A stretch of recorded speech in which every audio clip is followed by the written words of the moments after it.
Ok, chicos, seguimos con los tipos de sujeto. El último tipo de sujeto que vimos, pues, nos ayuda también a entender sobre lo que hemos estado estudiando en cada uno de nuestros temas. Ahorita vimos el sujeto pasivo. Vamos a ver el número 5, que sería el sujeto complejo. ¿Ok?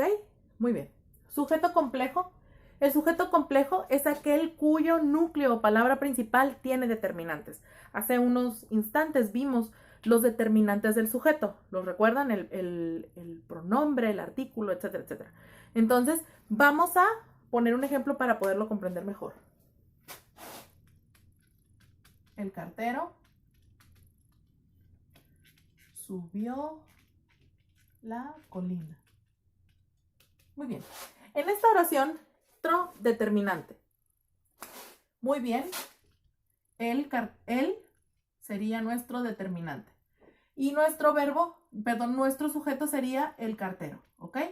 Entonces, sujeto complejo porque el sujeto va acompañado de un determinante. En este caso sería él. Muy bien. El siguiente tipo de sujeto sería el sujeto incomplejo. Y vamos a ver a qué se refiere. Aunque la palabra ya nos dice, ¿verdad? Siempre hemos aprendido que en el español nos enseña un concepto y después viene un concepto que lo contradice o que lo contrapone y entonces pues ya, ahí es donde a nosotros nos puede quedar un poquito más claro. Va, con sujeto, perdón, con incomplejo es aquel que no tiene determinantes. El núcleo, la palabra más importante del sujeto, no tiene determinantes. No hay ninguna palabra que lo acompañe. Acuérdense, el núcleo del sujeto es la palabra más importante del sujeto. ¿Ok? Entonces, un sujeto incomplejo sería así. Ella llegó tarde a la casa. En esta oración, ¿quién sería nuestro sujeto? Ella. Por lo tanto, sería un sujeto incomplejo porque no tiene ningún determinante que la acompañe. Entonces aquí le vamos a poner sujeto incomplejo. ¿Ok? Así es como se define eso. Después tenemos otro tipo de sujeto que se llama sujeto simple. Y el sujeto simple es el que solamente tiene un solo núcleo o palabra principal. Esa es la característica más importante. Acuérdense, el núcleo es la palabra más importante del sujeto. El sujeto la compone un determinante y un sustantivo. Entonces, en este caso del sujeto simple, solamente vamos a tener un núcleo, un sustantivo. ¿Ok? Vamos a ver un ejemplo. Las jóvenes cosen muy bien. Las jóvenes muy bien. Ok. Entonces, en este caso, ¿quién sería nuestro sujeto? Las jóvenes sería nuestro sujeto. ¿Y cuál sería nuestro núcleo? Jóvenes. Muy bien. Este sería nuestro núcleo porque es lo más importante del sujeto. Las no es lo más importante porque es un determinante y solo lo complementa. Por lo tanto, jóvenes sería lo más importante, ¿sale? Porque si decimos las cosen muy bien, no tiene sentido en nuestra oración. Por eso es que podemos determinar qué es lo más importante.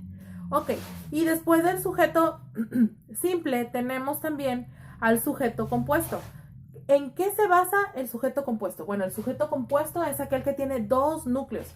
Aquí tenemos un solo núcleo. En el sujeto compuesto tenemos dos núcleos. Es decir, el sujeto se compone de dos palabras que son importantes y que la hacen ser lo más representativo de nuestra oración. Sin ellas pierde totalmente el sentido. Entonces vamos a escribir un ejemplo que dice así. Ana y Luisa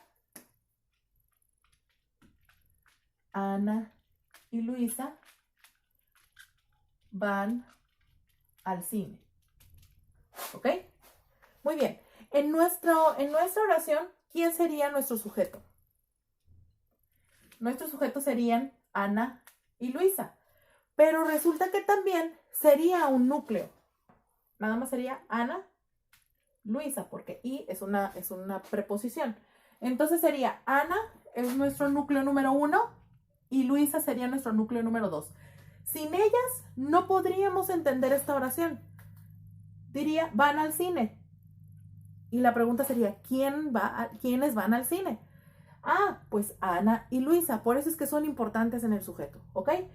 Muy bien, chicos. Entonces, hasta aquí sería nuestra clase de hoy sobre el sujeto y el núcleo del sujeto. Vimos las clasificaciones y los tipos de sujeto y vimos cómo se arman y cómo se estructura cada una de ellas. Por favor, hagan sus anotaciones para que puedan conservarlas para el día del examen. Muy bien, chicos. Nos vemos la próxima clase. Cuídense mucho. Bye.